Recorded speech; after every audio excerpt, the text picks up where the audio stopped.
Hi guys, welcome to my channel online GS by Diwakar. इस video में हम लोग बात करने वाले हैं रिसर्च एप्टीट्यूड यानी कि अनुसंधान अभिक्षमता के बारे में। और ये इसमें हम लोग डिस्कशन करेंगे कि सिलेबस क्या है और प्रश्न किस प्रकार से अब पूछे जा रहे हैं जब से सिलेबस में चेंजेज किया गया है, और क्या सिलेबस है, किस तरह से हम लोगों को पढ़ना है और क्या क्या चीज़ें यहाँ पे हम आपको अवेलेबल कराएंगे और किस तरह से अवेलेबल कराएंगे, इस सभी की चर्चा यहाँ पे होगी। और ये आपके आगामी जो भी टॉपिक्स होंगे उसके लिए एक मील का पत्थर साबित होगी। साथ ही साथ आपके जो परीक्षाएं होंगी उसमें आने वाले प्रश्न ऑलमोस्ट आपके यहीं से मिल जाएंगे, क्योंकि हम लोग यहाँ पे टॉपिक टू टॉपिक डिस्कशन करेंगे। अब तक आपने यूनिट 9 और यूनिट 1 को कंप्लीट कर रखा है, तो यूनिट 1 में हमने टॉपिक टू टॉपिक आपको कराया भी और लगभग 60 प्रश्नों को भी दिया था, जिसमें आप लोगों ने सॉल्व किया होगा। तो सॉल्व करने के बाद आज हम उसका आपको सॉल्व जो है डिटेल में प्रोवाइड करा देंगे, राइट। तो आइए यहाँ से हम लोग देखते हैं रिसर्च एप्टीट्यूड के बारे में। तो रिसर्च एप्टीट्यूड का टॉपिक आप इसको नोट डाउन कर लीजिएगा, ठीक। तो आइए देखते हैं कौन कौन से टॉपिक हैं। पहला आपके पास रिसर्च में है मीनिंग यानी अर्थ, टाइप्स यानी प्रकार, कैरेक्टरिस्टिक्स यानी कि विशेषताएं, positivism and post positivistic approach to research, प्रत्यक्षवाद और उत्तर प्रत्यक्षवाद अनुसंधान के उपागम, मेथड्स ऑफ रिसर्च, अनुसंधान की विधियों में हम लोगों को पढ़ना है एक्सपेरिमेंटल विधि, डिस्क्रिप्टिव, हिस्टोरिकल, क्वांटिटेटिव, ये qualitative and quantitative, right. Step of research यानी रिसर्च के सोपान या चरण, ये आपके परीक्षाओं में पूछा जाता है। और अगला है thesis and article writing, format and style of referencing, application of ICT in research, research ethics, ठीक। इतना हम लोगों को देखना है यहाँ पे। हिंदी में भी देख लीजिए इसका। शोध के अर्थ, प्रकार, विशेषता, प्रत्यक्षवाद या उत्तर प्रत्यक्षवाद, शोध के उपागम, शोध पद्धतियाँ, प्रयोगात्मक, विवरणात्मक, ऐतिहासिक, गुणात्मक और मात्रात्मक, शोध के चरण, शोध प्रबंध एवं आलेखन फॉर्मेट, संदर्भ की शैली और फॉर्मेट, शोध में आईसीटी का प्रयोग, शोध नैतिकता, इन सभी टॉपिक्स को हम लोगों को देखना है। और इन्हीं टॉपिक से आपके प्रश्न पूछे जाते हैं। ज़्यादातर जो आपका प्रश्न पूछा गया शोध पद्धतियाँ, शोध के चरण, ठीक, यहाँ से ज़्यादातर आपके प्रश्न आते हैं। हालांकि हमारे पास टॉपिक की संख्या कितनी हो गई, 1, 2, 3, 4, 5 और 6, टोटल 6 टॉपिक हैं। यानी कि एक प्रकार से 6 बड़े टॉपिक हैं इसके अंतर्गत और छोटे छोटे हैं, ठीक। तो यहाँ पे आइए हम लोग देख लेते हैं कि किस तरह से प्रश्न पूछे गए थे। इन प्रश्नों को देखते हुए इनके सॉल्व को भी देखते हुए चलेंगे, ताकि कम से कम आपके 8 से 10 प्रश्न की सॉल्व तैयार हो जाए और आपको एक आइडिया भी मिल जाए यहाँ से किस तरह से देखना है। प्रश्न देखिए, कौन सा कथन शोध की उपयुक्त परिभाषा देता है? उत्तर देने के लिए सही कोड का चयन करें। अब देखिए यहाँ पे शोध की परिभाषा की बात कर रहा है, यानी कि आपका कौन सा हो गया, टॉपिक 1। अर्थ में ही हम लोग परिभाषा देखेंगे। कौन उपयुक्त परिभाषा की बात कर रहा है कि शोध का अभिप्राय है बार बार खोजना। शोध का अभिप्राय है बार बार खोजना, यानी कि शोध यानी रिसर्च। अगला है शोध मूलतः किसी प्रश्न का उत्तर है। शोध किसी समस्या का प्रामाणिक समाधान प्रदान करता है। शोध किसी व्यक्ति की परिकल्पना को सिद्ध करने का प्रयास है। अगला देखिए यहाँ पे, शोध का अर्थ निरूपण करने वाली एक प्रक्रिया है। शोध का अर्थ किसी निश्चित समग्र से प्रतिदर्श का चयन करना है। तो इन सभी के बारे में यहाँ पे दिया गया है। अब आपको यहाँ पे आंसर देखना है। अब देखिए कि ये कितना डीप आपसे पूछ रहा है, यानी कि आपके लिए यहाँ पे क्या ज़रूरी है कि आपको शोध का मतलब समझना है, शोध के अर्थ को स्पष्ट करते हुए चलना है। राइट, तो यहाँ से आप क्लियर कर सकते हैं।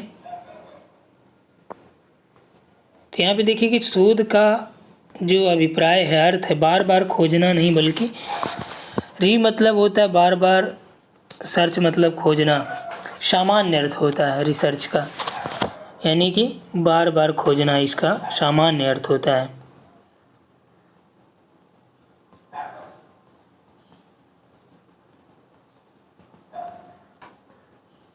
लेकिन ये परिभाषा आपका नहीं कही जाएगी। शोध मूलतः किसी प्रश्न का उत्तर होता है। Research is basically an answer to a question. Right है कि किसी विशेष प्रश्न का उत्तर होता है। शोध किसी समस्या का प्रमाणिक समाधान प्रदान करता है। ये भी सही बात है। जो भी समस्या आपके पास है, यदि रिसर्च के माध्यम से उसका आंसर खोजा जाएगा तो एक प्रमाणिक समाधान प्रस्तुत करेगा। अगला है, शोध किसी व्यक्ति की परिकल्पना को सिद्ध करने का प्रयास है। शोध किसी व्यक्ति के परिकल्पना को सिद्ध करने का प्रयास। ये ज़रूरी नहीं है कि आपने कोई हाइपोथेसिस दे दी, उसी हाइपोथेसिस को आप यहाँ पे सही करेंगे। यदि आप दिए हैं तो आप उसको लॉजिक दे सकते हैं, लेकिन कोई व्यक्ति दिया है तो उस व्यक्ति के हाइपोथेसिस से आपका कोई मतलब नहीं है। लेकिन हाँ, हो सकता है कि आपने जो भी रिसर्च या जो भी टॉपिक्स चयन किया है उसमें उसका आया। अगला है कि शोध किसी व्यक्ति की परिकल्पना सिद्ध करने का प्रयास है। शोध का अर्थ निरूपण करने वाली प्रक्रिया है। अगला है, शोध का अर्थ किसी निश्चित समग्र से प्रतिदर्श का चयन करना है, यानी research means driving a sample from A defined population. तो यहाँ पे सही उत्तर के चयन की बात कर रहा है कि कौन सा सही उत्तर होगा। In the list statement given below, which of them offer to suitable definition of research? Give your answer selecting from the code. Hindi English दोनों पढ़ लीजिएगा। यहाँ पे यदि यहाँ पे देखा जाए तो सामान्य अर्थ में तो आपका ये होता है बार बार खोजना या पुनः खोजना, जैसे री सर्च, तो आरी से हो गया बार बार, री सर्च मतलब खोजना, ये सामान्य अर्थ हो गया। लेकिन परिभाषा ये नहीं हम कह सकते ना कि ये इसकी परिभाषा है। जैसे मान लीजिए आपके बारे में कोई पूछे कि आपका घर कहाँ है, तो आप उस ज़िले का नाम थोड़ी बताएंगे या उस प्रदेश का नाम नहीं बताएंगे। आपका घर कहाँ है आप अपना एग्जैक्ट जो है वो बताएंगे। इसलिए यहाँ पे ये वाला राइट नहीं है, बी वाला राइट है, क्योंकि किसी शोध से मूलतः किसी बेसिकली क्वेश्चन का ही आंसर होता है। प्रमाणिक समस्या का समाधान भी ये है।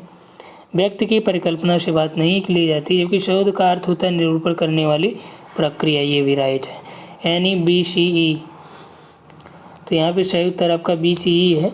लेकिन यहाँ पे पूछ रहा है शोध का अर्थ किसी निश्चित समग्र से प्रतिदर्श का चयन करना। कोई सैंपल ले लिया जाए डिफाइंड पॉपुलेशन से, तो ये राइट नहीं है। यहाँ डिफाइंड पॉपुलेशन से कोई वो लिया गया तो सैंपल होता है। उस सैंपल का शोध के अर्थ से तात्पर्य नहीं, बल्कि शोध करने से तात्पर्य होता है। यानी शोध की विभिन्न विधियाँ होती हैं, उन विधियों में इसका उपयोग किया जाता है। Right is fourth.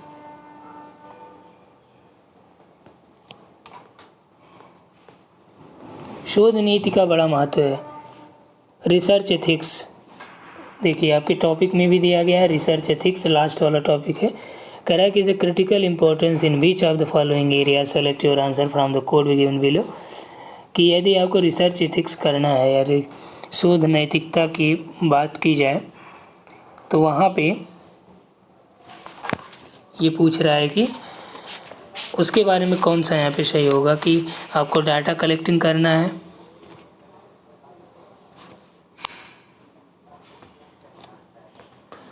प्रदत्त संकलन, प्रदत्त कई बार आपको देखने को मिलेगा, तो इसलिए इसका मतलब आपको डाटा समझना है।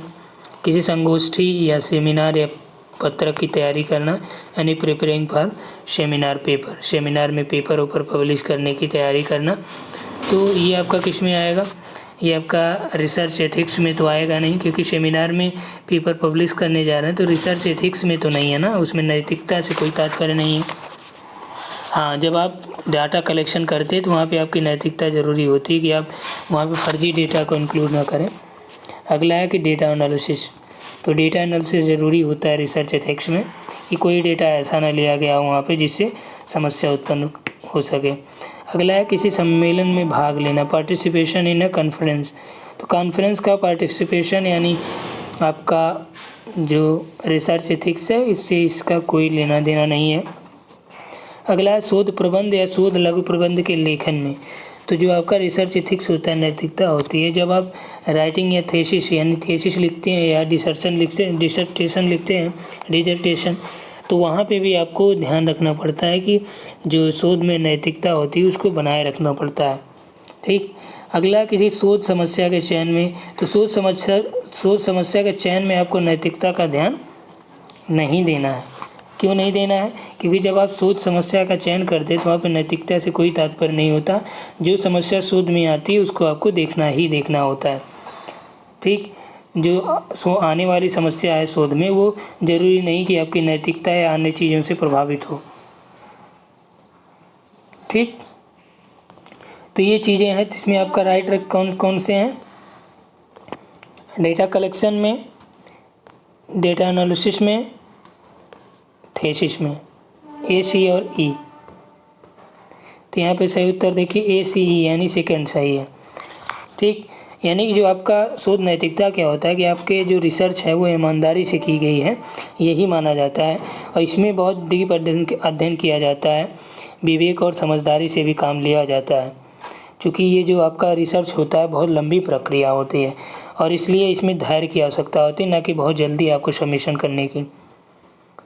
आपका जो ब्रिटिश मनोवैज्ञानिक संघ है उसने इसके बारे में कुछ बताया है कि ये चीज़ें रिसर्च एथिक्स में होनी चाहिए। आगे हम लोग जब थ्योरी करेंगे तो उसमें हम आपको उसमें डिटेल करके बताएंगे। अगला, किसी स्थिति को सृजनात्मक ढंग से देखने और समझने की क्षमता शोध के किस चरण पर सर्वाधिक प्रासंगिक है? यानी कि ability to see the size of the situation creatively in most relevant at which stage of research. यानी जो भी सिचुएशन है उसको क्रिएटिव ढंग से देखने का जो तरीका है वो किस चरण में आएगा? किसी शोध समस्या की पहचान करने तथा इसे परिभाषित करने के चरण में,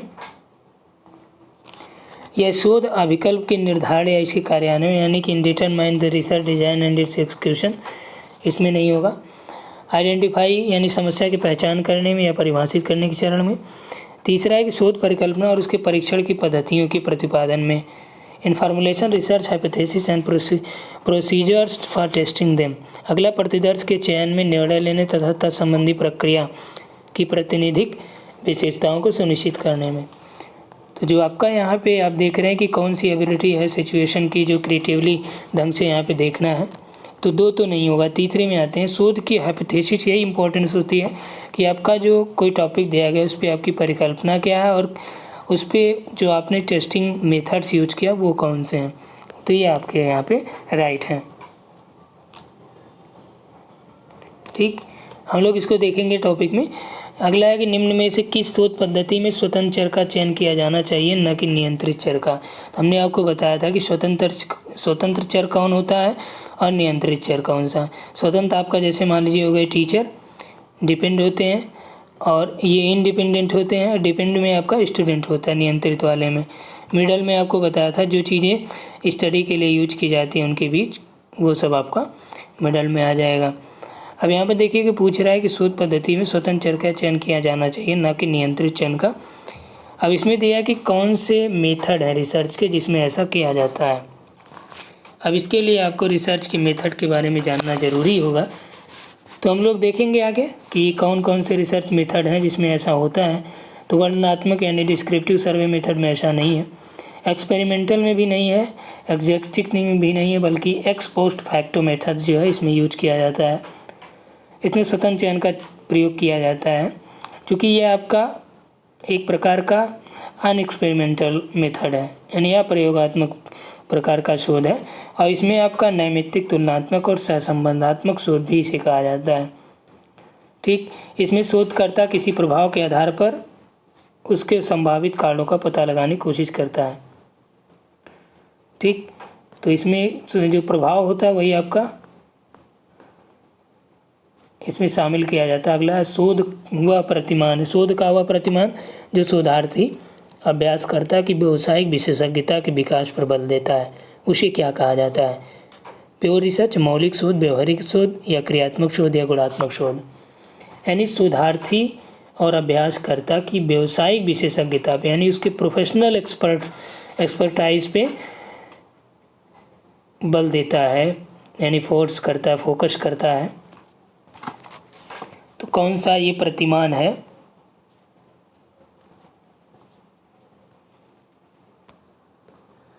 सही उत्तर यहाँ पे क्या हो जाएगा कि जो उसकी प्रोफेशनल स्किल्स पे प्रभाव डालता है, फोकस करता है। तो प्रोफेशनल स्किल पे आपका हो जाएगा एक्शन रिसर्च, यानी क्रियात्मक शोध। जबकि जो आपका मौलिक अनुसंधान होता है उसमें जो नए नियम की खोज की जाती है, और जो अप्लाइड रिसर्च होता है उसमें पहले से प्राप्त जो सिद्धांत होते हैं उसकी उपयोगिता की जांच की जाती है। और जो आपका क्वांटिटेटिव रिसर्च होता है इसमें क्या किया जाता है कि इसमें मान लीजिए कोई भी सूचना होगी या गुणात्मक सूचना होगी, उसका डीप एनालिसिस किया जाता है। ठीक। और जो आपका एक्शन रिसर्च होता है इसमें क्या है कि उसके प्रोफेशनल स्किल्स पे रिसर्च किया जाता है, फोकस किया जाता है। अगला यहाँ पे देखिए कुछ रिसर्च मेथड्स दिए गए हैं। अभी हमने जस्ट आपको बताया कि कौन कौन से इसके अंतर्गत शामिल होते हैं। अब देखिए यहाँ पे आपका एक बृहत प्रतिदर्श से समग्र सामान्यीकरण, generalisation to the population from a large sample. तो यहाँ पे जो आपका सही उत्तर हो जाएगा क्या होगा कि एक बृहद, यहाँ पे देखिए प्रयोगात्मक हो गया। कार्योत्तर विधि के सामने लिखा है पूर्व घटित घटनाओं के स्वरूप को मुख्य और गौण स्रोतों के माध्यम से स्थापित करना। ऐतिहासिक विधि में है कि साझाकृत व्यवहारों के स्वरूपों का अध्ययन करना। नृजाति में है नियंत्रण के माध्यम से कारण प्रभाव का निर्धारण। प्रेक्षित प्रभावों के कारण परक कारकों का पता लगाना। अब देखिए यहाँ पे 5 दिए गए हैं और 4 आपके जो विधियाँ हैं। अब इसमें आपका उनसे संबंधित जो विशेषताएं हैं उसका मिलान करना है। ठीक। तो सबसे पहले आते हैं प्रयोगात्मक में। प्रयोगात्मक विधि में क्या होता है? एक्सपेरिमेंटल में पूर्व घटित घटनाओं के स्वरूपों का या फिर साझाकृत व्यवहारों का या नियंत्रण के माध्यम से कारण और प्रभाव का निर्धारण। अब देखिए यहाँ पे जो आपका सही है ये चौथा वाला जो है आपका प्रयोगात्मक में आएगा, क्योंकि इसमें नियंत्रण के माध्यम से कारण और प्रभाव का निर्धारण होता है, इसलिए ये आपका कौन सी विधि हो जाएगी? प्रयोगात्मक विधि की विशेषता हो जाएगी। आगे हम लोग इसका डिस्कस करेंगे, यहाँ पे बस आप सुनते चलिए। और दूसरा जो आपका यहाँ पे देख लीजिए नृजाति विधि की बात कर लें यहीं से। तो नृजाति का मतलब होता है कि इससे एथनोग्राफिक जो मेथड होता है उसमें साझाकृत व्यवहारों के स्वरूपों का अध्ययन किया जाता है। ठीक। एथनिक ग्रुप में जो आप जानते हैं। अगला है कार्योत्तर ऐतिहासिक मेथड देख लेते हैं। Historical method. हिस्टोरिकल मेथड में क्या होता है कि यहाँ पे देखिए कि दिया है कि पूर्व घटित घटनाओं के स्वरूपों को मुख्य और गौण स्रोतों के माध्यम से प्रस्तुत करना। तो इतिहास में तो यही होता है ना कि जो भी घटनाएं घटित हो चुकी उनका क्रमबद्ध अध्ययन हम लोग करते हैं वर्तमान समय में। तो ये आपका इतिहास हो जाता है। तो ये लिए आपका ये कौन सा हिस्टोरिकल मेथड हो जाएगी। अब बचा एक्स पोस्ट फैक्टो मेथड। तो इसमें क्या होता है कि या इसे कार्योत्तर पद्धति कहते हैं। तो इसके लिए लास्ट वाला ये है कि प्रेक्षित प्रभावों के कारण परक कारकों का पता लगाना। नेक्स्ट आइए शोध के उन चरणों सोपानों की पहचान कीजिए जिसमें नैतिक निहितार्थ का मुद्दा प्रासंगिक होता है और दिए गए कूटों का चयन भी करना है।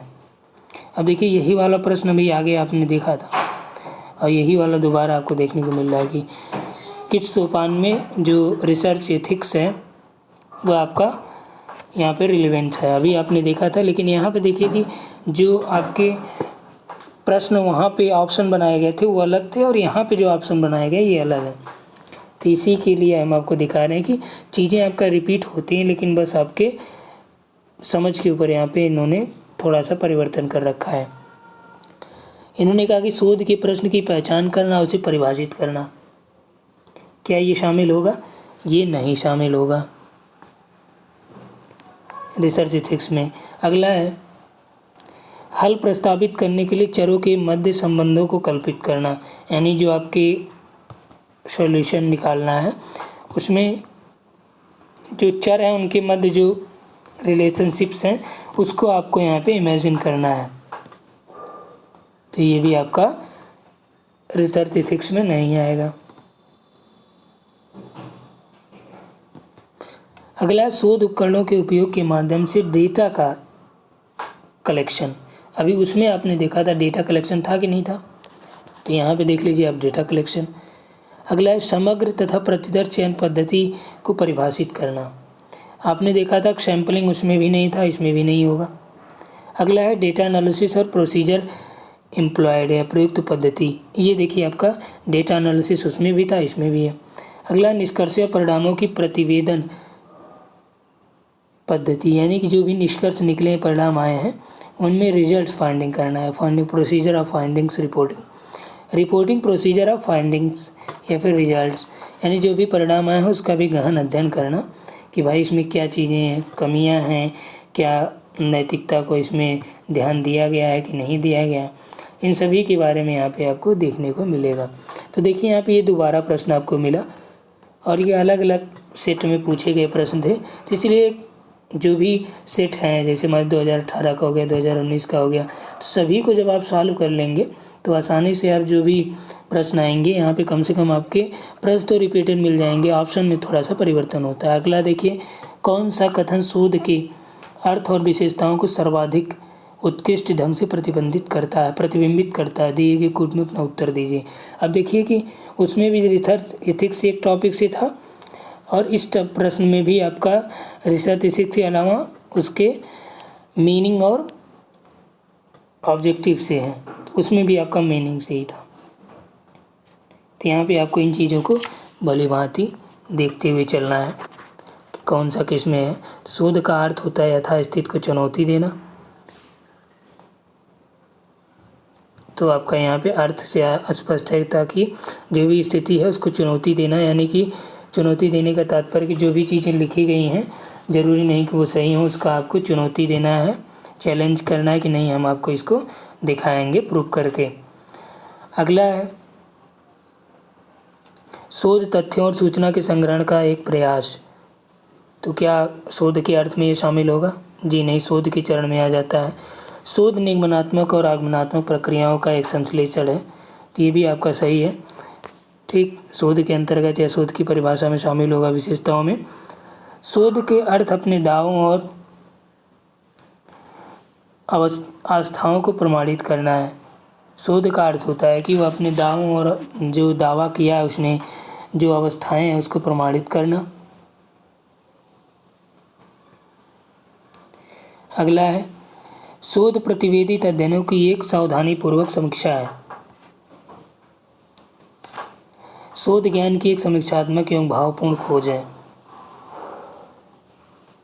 शोध ज्ञान की एक समीक्षात्मक और भावपूर्ण खोज है। अब देखिए यहाँ पे बहुत माइन्यूट अंतर यहाँ पे आपको देखने को मिल रहे हैं।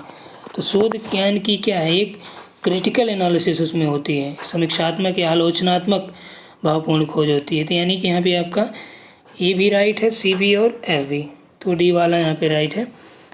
ठीक, आगे हम लोग इसी बारे में डिटेल देखेंगे। यहाँ पे जैसे लग रहा है हमको भी कभी कभी यहाँ पे समस्या होती है, कोई भी रहेगा, क्योंकि यहाँ पे चीज़ें देखिए बहुत माइन्यूट परिवर्तन हुआ है।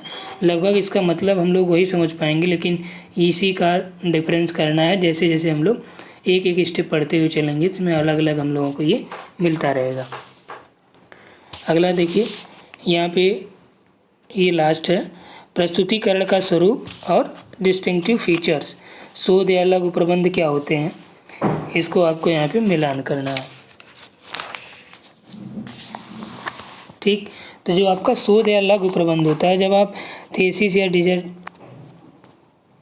डिजर्टेशन जो है शामिल करते हैं, तो उसमें आपको ये देखने को मिलता है कि जो व्यवस्थित और निर्धारित ये प्रारूप होता है थीसिस का। एक प्रकार से थीसिस जो होती है बड़ी होती है, लघु शोध प्रबंध छोटा होता है।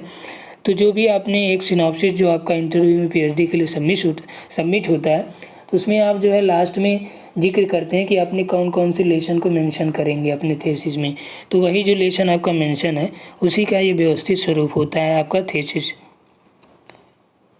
तो यहाँ पे देखिए कि कौन सा आपका सही उत्तर मिल रहा है, विशिष्ट उपकरण हो गया, कृषि शोध की संक्षिप्त पर आधारित।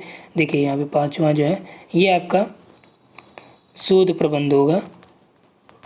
व्यवस्थित और निर्धारित प्रारूप, सिस्टमेटिक प्रिस्क्राइब्ड फॉर्मेट, जो पहले से आपने दिया है। अगला शोध पत्र। शोध पत्र, शोध पत्र यानी रिसर्च पेपर क्या होता है, इसकी भी यहाँ पे हम लोग देखेंगे। तो इसमें क्या होता है कि ये भी आपका एक प्रकार का रिसर्च पेपर भी संक्षिप्तिका ही है। ठीक, तो यहाँ पे देखिए कि कौन सा मिल रहा है। ये देखिए, कृत शोध की संक्षिप्तिका पर आधारित प्रस्तुतिकरण, इंग्लिश वाला देखिए समझ में आ जाएगा। प्रेजेंटेशन आना, समरी ऑफ रिसर्च डन, जो भी आपने रिसर्च किया है उसकी एक समरी ही आपका क्या होता है, रिसर्च पेपर होता है। रिसर्च पेपर, जो लोग रिसर्च पेपर नहीं पब्लिश करते हैं, तो ये आपका ये मान के चलिए कि समरी का मतलब ये मुश्किल से आपका 10 पेज 12 पेज, बहुत ज़्यादा 1-2 पेज 3 पेज में भी आपका ये रिसर्च पेपर हो सकता है, कोई इसका इशू नहीं होता है। लेकिन जो भी आपने किया है ये यहाँ पे होता है। अगला वर्कशॉप या कार्यशाला। तो वर्कशॉप या कार्यशाला क्या होती है, ये आपका एक प्रकार से समूह आधारित विमर्श या विनिर्देश होता है, यानी कि target oriented group based reflection यहाँ पे होता है, चिंतन होता है। अगला है कि संगोष्ठी, यहाँ पे है संगोष्ठी। क्या है संगोष्ठी? आपका विशिष्ट प्रकरणों पे आधारित विमर्शी चर्चाएं होती हैं, जो संगोष्ठी या सेमिनार होता है।